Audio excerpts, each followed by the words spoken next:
Hey guys, how you doing? In for another episode of OPSLED with Bruce. Yeah, Pat, Precourt, Justice Bookie, myself, obviously Matt Briers. So today our topic is power of the white belt, power of learning. Old Bruce Lee quote, emptying your cup.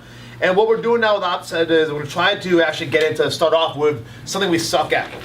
And instead of talking about martial arts, and that's what I love to do, is going into the first thing that I've been realizing as I've progressed through the years, that I noticed my mobility and the flexibility and being more agile. Both I say in mind and body. A lot right now body, but I'm also realizing that things will help open the mind too. So that's something that I've been now being a white belt again, putting myself back in the beginning, learning a new skill set, learning to be flexible, learning to be mobile, learning to breathe and stretch and relax, and how I'm noticing that not only is it affecting my performance on the mat, but kind of how it permeates into other aspects of my life. But curiosity, anything that and I'll share it in a moment. But let's give a little deeper explanation of what it is. If I say, what does it mean to always be a white belt at something in your lives? Like, what does that mean? That you're always trying to learn something new in some aspect. You're always, trying to get better at something. Okay. Agreed. And for me, it's similar, but it's also, it's almost getting, because the white belt, when you think about a white belt, a lot of people it's not a negative, but they're like, oh man, I'm a beginner, I don't know anything, and there's some ego in that you're not a beginner, or that you don't want to be the beginner. I want to put the blue belt on, I want to put the next level of belt on. So for me, it's like, well, removing the ego of trying to be the best at everything, like Justin says he is, and removing that ego and being like emptying the cup and being welcoming to any challenge, any information, anything that someone has to say that I don't know, and just being very receptive to learning. So would you say being a white belt, whether you're starting or progressing, means that you're effectively doing something you've never done before, starting something new? Yes, or maybe you did something before, and I don't need to know more about that. I'm good enough already at that. But maybe you're not, and learning to recognize maybe some of your failures at that, or not failures, your shortcomings at that, and learning to say, okay, I need to learn more about that. Okay, so let's continue down the line of belt colors, right? And white being beginner and black being expert. Let me ask you a question. I'd be curious what you guys say about this. Who learns the more, or who learns more over any given period of time? Say a 6 or 12 month period. A new white belt who just started today and is in his first 12 months, or a black belt who's in their 9th or 10th year, but the same 12-month period of time. Whose learning curve is steeper, and who gets more out of it? The white belt, without a doubt. I mean, the learning curve of the white belt, you can see it happen every day. It's like, boom, they shoot up very, very quickly in that 6-month time, compared to now being a black belt myself. And it's like my learning is very incremental, very small. It's just changing, modifying very small things, or applying different techniques but it's not like the white belt where it's like, wow, it's just open to you and crazy and awesome. So what you're suggesting, just don't put words in your mouth, is that the fastest way to learn and grow is to be white belt? Yeah, I would say so. Yeah. What are the challenges? Why wouldn't we all want to start something new every day? Like, where's the problem? It's scary. Boom. Stepping out and doing something that you never did before. Afraid of what? Failure. What people think, failure, you're not going to be good at it. Everyone wants to start off, like he says, start off being the best. Nobody starts anything being the best at it. They always start at the bottom. I have a great story that can't help interject here. Go ahead. How about you interject now? I'm going to do it. So we had these, years ago, we had these 2 kids who walked in here and wanted to learn jiu-jitsu and striking and MMA and all that stuff. And when I was talking, kind of giving the intro spiel, they're like, is it, we just watched the movie, It's Never Back Down. Is it like that? Like, how quickly am I going to get good? And it's like, I'm like, it kind of baffled me that they were thinking that they were going to get good in a week. I'm like, years, like, oh. And they both took 1 class, and that was it. They were just like, it was like they you could tell in their eyes it was not what they expected. It was tougher than they expected, and they weren't ready to face that challenge. Sure. So let's talk about that. The challenge, and like Justin, who just left, to get Bruce. Yeah, to get Bruce. just mentioned that the challenge is fear of failure, right? What's the problem with failure? Well, I don't see. I don't know. The problem with failure, I mean, is I don't know. I don't see a problem with failure because failure to me is opportunity. Is a chance for me to get better. So I don't see a problem with it. But is that answer? I don't know if that's answered. Well, would you agree or disagree? Welcome back, Justin. Would you agree or disagree that when you do something new, whatever it may be, whether you fail or succeed, you grow? Without a doubt. Okay. So would you also then agree that there might be a broken paradigm around failure? Meaning that we think in our society, particularly, as we grow up through grade school and we get we get F's on a test and big F, circle and all that crap, right? That the paradigm of failure might be improper, right? That maybe it's not a bad thing. Maybe not only is it possibly a good thing, maybe it's a required part of the process in order to grow. If the outcome, say in JITS, is to reach the level of a black belt, are there ruthless failures along that journey to get here? I would say so. You had to fail every single day. I would sort of say it for lifting too. Yeah, like, absolutely. you're like, if you go right off the bat deadlifting 800 pounds, you're like, well, It's gonna be I a guess big I've fail. won at lifting, But you need to fail and go through the struggles of being buried under a squat or not getting that up in order to achieve that and see what you have to do to work. The failure kind of tells you that you're on the path of learning. Yeah. Because you can't learn without failing first. You know what I mean? Yeah. Somebody once said that you really have no idea how far you can go until you test going too far, right? And in a heavy squat or a deadlift, right? That'd be where you don't get up. The thing goes down. Yep. It is what it is. Mm-hmm. In our world of martial arts, or jiu-jitsu, it's getting submitted, it's getting caught, it's tapping out, right? You tried something that's just beyond where you're at right now, right? Mhm. But now it gives us that next layer to push into. Yeah. Because in getting caught or not getting a squat, there's a learning curve, isn't there? It's almost the point too. Is like, as you progress more, you almost should be looking to identify those failures. Like That's what I'm trying to get at here. When I'm on the mat and I know, like, say I'm working a new series, a new concept there, my guard just keeps getting passed, and they're blowing by me. Like, well, to me, it's almost like that's a good thing because now it's exposing a weakness of an opportunity for me to work on something to now make my failure a strength. Yeah. Mhm. Maybe something you didn't realize that was an Right. issue until. And effectively what you're saying is you'll learn a lot more from those who pass your guard as you go back and analyze and try different things to avoid it than you will from nobody passing your guard and you're not changing anything. Right. You're just status quo, right? But you don't know necessarily Or if you what's working or not working. or you refuse to do the thing, like maybe subconsciously or consciously, you refuse to do the thing that you know you will probably fail at. If I know that I'm going to get my guard passed, that my guard sucks or whatever, broad statements here. My guard sucks, so when we roll, we start on our knees. I'm not going to go to my guard at all. I'm just going to make sure that other guy pulls guard force. I'm going to force him to his back so I never have to play guard. That way my guard will never get passed. Sure. So let's go back to what you said. Fear, right? That's one reason why people don't try new things. We're analogating it to martial arts and strength training, right? Mm-hmm. And we're focusing on the actual fear of the failure. Let's talk about another big piece because there's two other big fears that come in always. One is fear of the unknown, and one is fear of judgment. And I want to talk about the judgment one because these are the people around us. Yeah. These sometimes are our friends, our family, right? And there's a fear that if we don't succeed, others around us are going to judge us for that. So let's talk about that. How do you address it and how do you overcome it? Wow, that's a challenge because I think we all deal with it on different ways and different levels. Myself, I've always tended to been a independent person / thinker that you don't like me, I really don't give a fuck, So it's like if I fail, it's almost more very personal, and so it's not like I don't really care what Justin thinks per se, and that's a years of being that I'm conditioned to that, so I don't care. But I definitely seen others that they have a hard time with that. They're worrying about, they're afraid to take that step out because they're ridicule from their perceived ridicule from their family, their friends, and whatever that hinders them to actually trying something.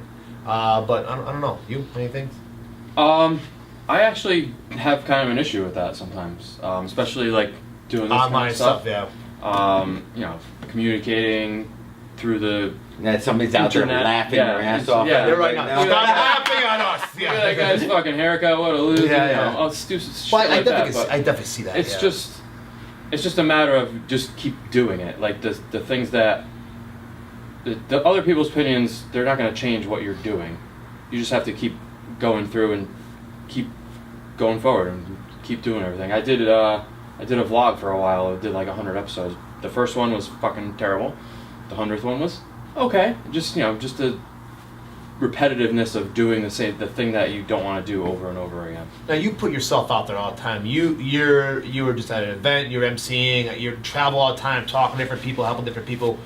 So was there a point where you were fearful or had what went through your mind? Yeah, let me share a thought with you. On hindsight, it was yes, I was concerned that everybody was judging me. Yeah. Mm-hmm. Everybody's judging me, and you know what? That turned out to be a very egotistical, self-centered opinion. Because the truth is, nobody gives a shit. Yeah. And the only ones that say anything are such small human beings to begin with that all they're trying to do is build up their own space. Has nothing to do with me.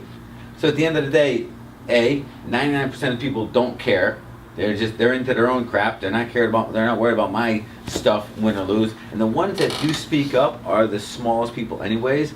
That old saying, lions don't swat at mosquitoes, right? You just apply that and it all goes away. Now it doesn't matter. You just get focused and do what you do, right? When we worry about what other people may or may not think of us, right? It interferes with our creative process. It gets in the way of us just being authentic and genuine to who we're supposed to be. And then it's at that point, that we come across somebody we're not meant to be. Does that make sense? Yeah. And that's the part I remind myself of. Instead of trying to cater to who I think you think I think you think I should be, just work that out, okay? What do you think I should be? Yeah. Yeah. Instead That was right. I said, no. I'm just going to be who I am, Yeah. right? And let it flow from there. And I'll attract the ones who love it, and I'll drive off those who don't, and that's how it's meant to be. Yeah. Right? Who wants someone in their space, in their tribe, who doesn't like them? No. Oh yeah. Right. So that shouldn't be the outcome. So that's how I deal with that and address that. So how do you? So what do you? Well, kind of two different topics. Now, but how do you? Well, I guess it's the same kind of thing. Is how do you give someone the the power of being a white belt and the power of not giving a fuck? That I don't care what. All right, I'm a brown belt, black belt, whatever on the mat, right?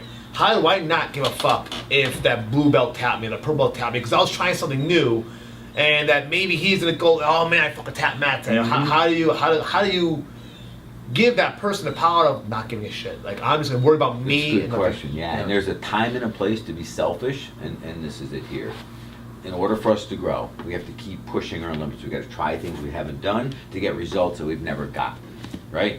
And in order to do that, we may have to, whether it's against a blue belt or any other belt, have to do something because we're testing it, right? It's not a competition. Right. This is where we're testing it and perfecting it and breaking it and refixing it, right? And we have to care less about what they may or may not think or what those watching may or may not think. It'd be super selfish. But I'm committed to growing, to getting better, irregardless of what small people around me may or may not think. And just get uber focused and make it all about you in this moment. There's a time and a place to be selfish, and this is it. So now that makes sense to me as doing martial arts and to certain business obviously too, and strength training, it carries over very well. And I know you've done a lot of martial arts and rugby and jiu-jitsu and MMA as well.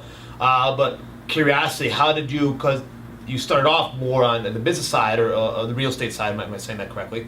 How did you then deal with it on that? How did you apply that kind of thought process to your business and your personal growth? How did I overcome? So let's put that. Let me rephrase the question. So when in jiu-jitsu we have the mats and the strength room to test ourselves, to train, to make our mistakes and go for our failures and etc. In business you have the same thing, but do you feel like there's a testing ground in business or going through your beginning of, let's say, starting a new career or starting a business or whatever it is, whatever you want to empty your cup and be white belt at, how do you test and develop that without let's say destroying yourself. Like, okay, I've got $100,000. I'm gonna open a brand new business selling widgets, and fuck, I'm gonna put, there goes all my, I'm gonna put everything out there the way I think, and I make so many mistakes, I just blow through everything, and now I've got nothing, and I've failed royally, and I can't recover from that. So how does someone who's, let's say, new to anything they want to do, find a way to be on the mat per se, or be in the strength room to train? Yeah. Does that make sense? Yeah, it does, and I'll just keep this as simple as possible, right? Number one is to always remind yourself that our time here is short. It really is, and every day, like if we all go, like everybody take a deep breath, go, and let it out. And now appreciate that you just took your next breath towards your last. Let that sink in for a second, right?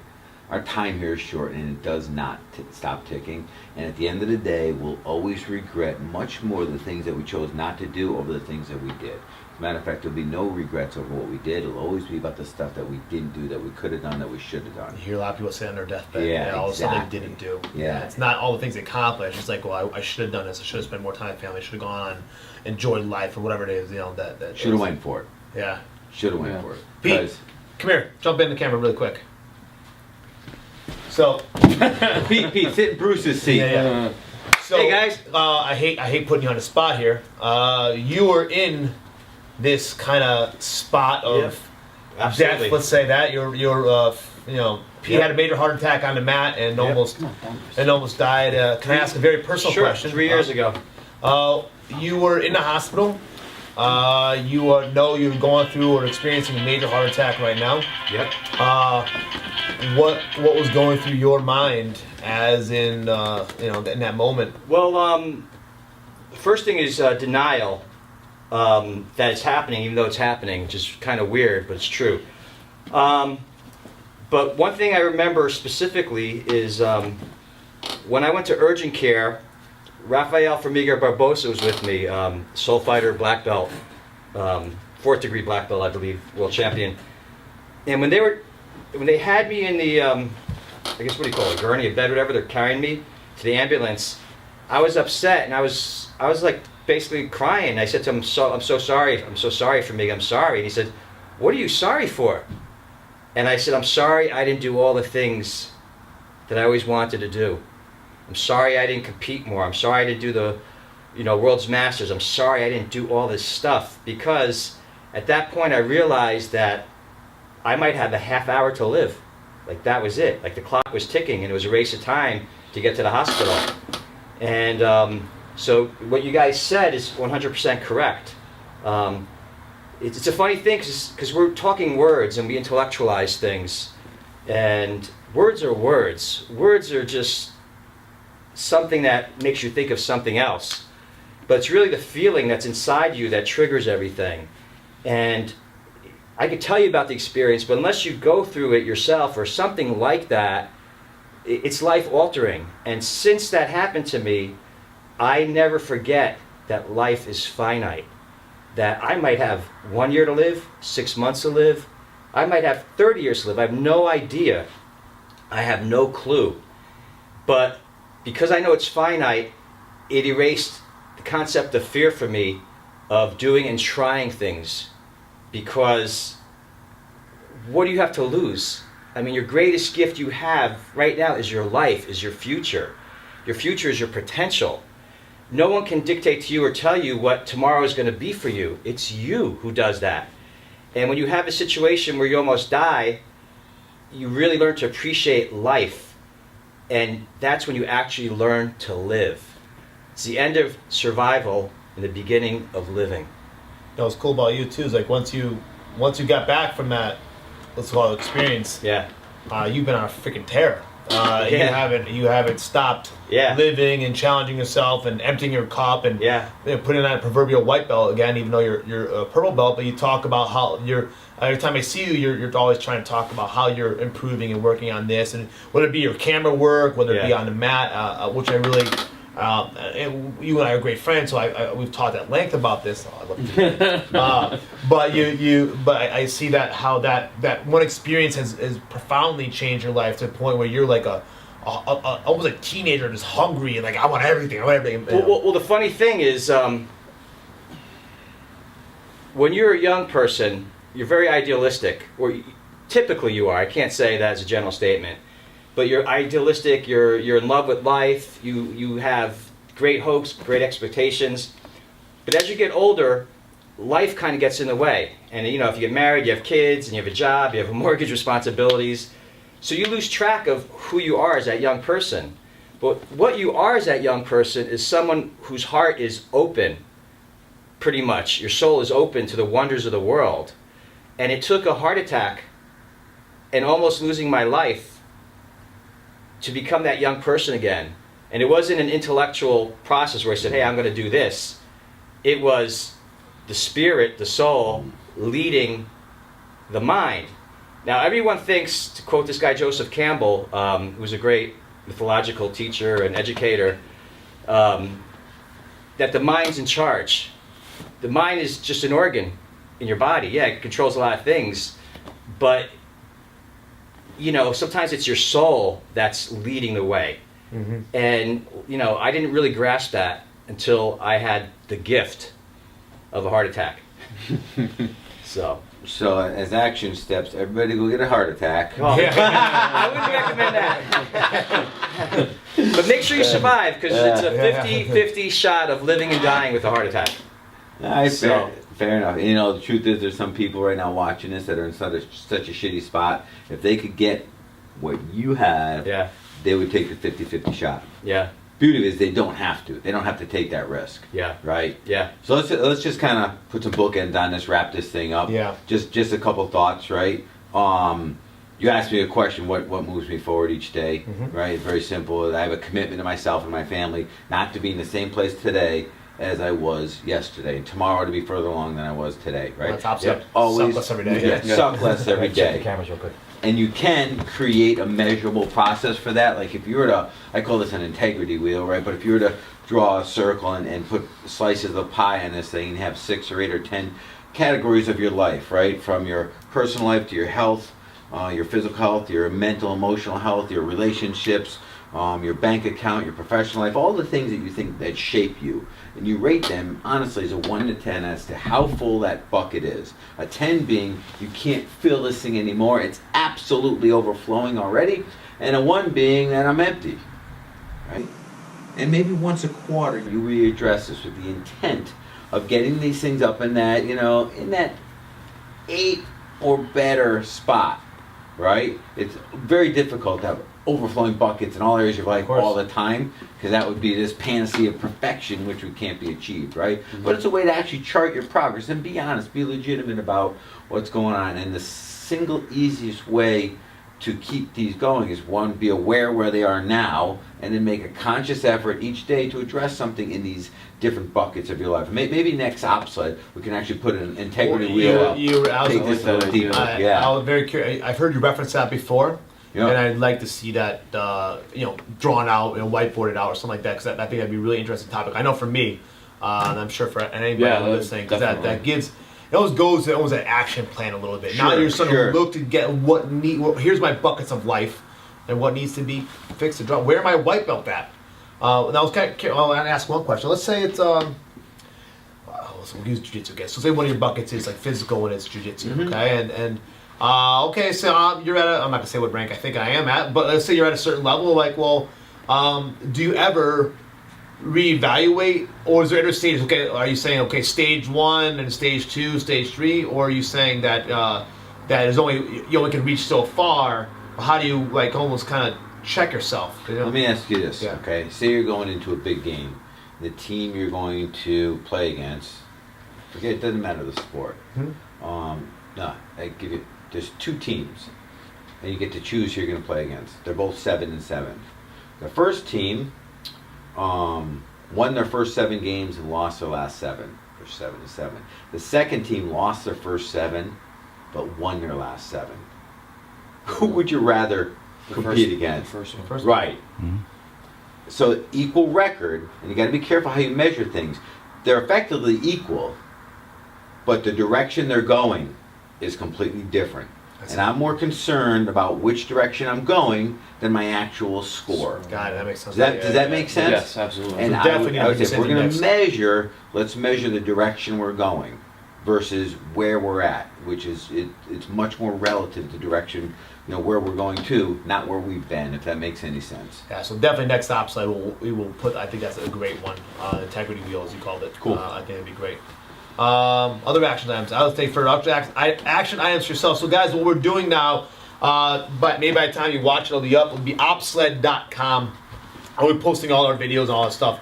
We really want to get is engagement for you guys. So we want to start putting this as a way for you to get some valuable out of this instead of just hearing the 3-4 awesome people talk about shit.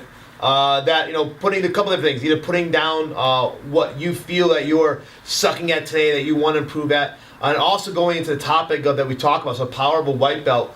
Think about whether you put it online for us to look at, or you think about it internally yourself. Is like, where can you be a white belt in? Where can you empty your cup and take that take that realization for yourself that you need work in this area, and then putting actual items to actually doing that, and not having the fear of failure, that realizing failure is actually a benefit towards yourself. Please share your feedback on that and how you're doing with that, and things that you could be better at, because that would definitely help yourself as well as help us keep doing these awesome things. Absolutely. I'd love to see some shares, just build a little momentum behind it. We love our vision for this is really getting a huge community of OPSLEDers, where everybody is out, helps each other, and getting other people involved in this as well, because there's a lot of power in this, and we're just starting out. So any suggestions help, and is great. So awesome. cool. Thank you guys for listening. We'll talk to you soon. See you.